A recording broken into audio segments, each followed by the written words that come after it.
waxaa maanta si rasmi ah magaalada Burco ee xarunta gobolka Togdheer xadhigga looga jaray carwo cusub oo la magac baxday Togdheer Construction Houses oo lagu iibin doono qalabka guryaha iyo sidoo kale xafiisyada waxaana ka soo qayb galay xadhigga jarkani maayirka xigeenka degmada Burco xogayaha fulinta dowladda hoose ee magaalada Burco iyo sidoo kale qaar ka mid ah xildhibaanada golaha deegaanka ee degmada Burco ugu horeyntiiba waxaa hadalka qaatay maamulaha carwadani cusub waxaana ka mid ah hadaladiisii sida tan maanta dadweynaha gobolka Togdheer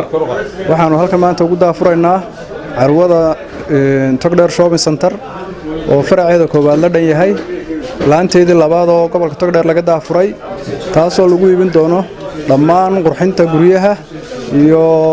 wixii la halmaala dhammaan dadweynaha gobolka Togdheer waxaan ku soo dhaweynaynaa gamco furan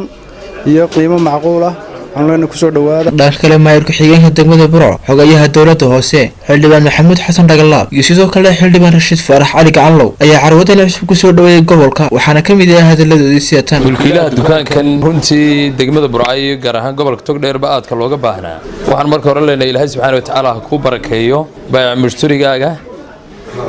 gaar ahaan dukaankan farciisii labaad oo kiisii hore oo ahaa London waxaad arkaysaa alaabtani waa alaab runtii ama dukaankani wuxuu kaga duwan yahay dukaamada kale anwaacdan ama alaabtan taala Burco way ku yartay Hargeysa inuu doonan jirnay markii hore waa qurxinta guryaha ama xafiisyada ama maxay ahayd marka guryaha waaweyn la sameeyo ee waaweyn ee fooq ah leedarkii loogu talagalay in lagu xidho hadii jeer wax loo doonan jiray Hargeysa waan uga mahad celinaynaa maanta inay Burco runtii aynu ka helino ay keentay mulkiiluhu Ilaahay ku barakeeyaan leenahay dadweynaha reer Burco waxaan leenahay laga faa'iideysto Aamina Xasan Jaamac oo qof deegaankan Burco u dhashay ah qiimo weyn ku soo kordhisay magaalada tan Burco aad iyo aad baan loo hadoonahay maamulkii degmada u soo dhaweynaynaa Burco maalinta ka dambaysa waxa qiimaha laba ku soo kordhaya dukaankan wuxuu u iibinayaa decorationka ama qurxinta guryaha ciideeda iyo wanaageeda iyo qurxinteeda wixii wax ku soo kordhinaya anagu hadaanu maamulkii degmada nahay aad iyo aad baan u soo dhaweynaynaa halkan waxa loo furay nimanka dhalinyarada ee guursanaya ama yaraysanaya iyo xafiisyada ayaa loo furay kulli ragayga halka jooga imika toonaan maray ragii yaraysanay inaanu nahay hadii Ilaahay ka dhigo gidigayo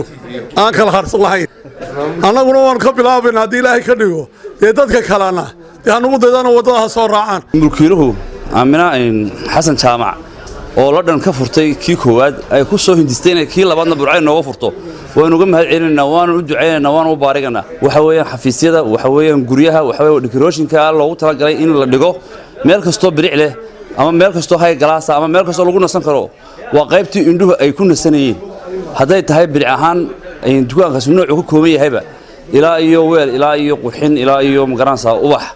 kaasna waxaan leenahay ku soo dhawaato reeb ugu dambeyntii carwadani Togdheer Construction Houses ee wax xariga ka jaray maayirka xigeenka degmada Burco sidoo kale xogayaha fulinta dowladda hoose waxayna noqon doontaa farci labaad ee laga hirgeliyay gobolka Togdheer waa Cabdiraxmaan Ciise telefishinka caalamiga GTN magaalada Burco.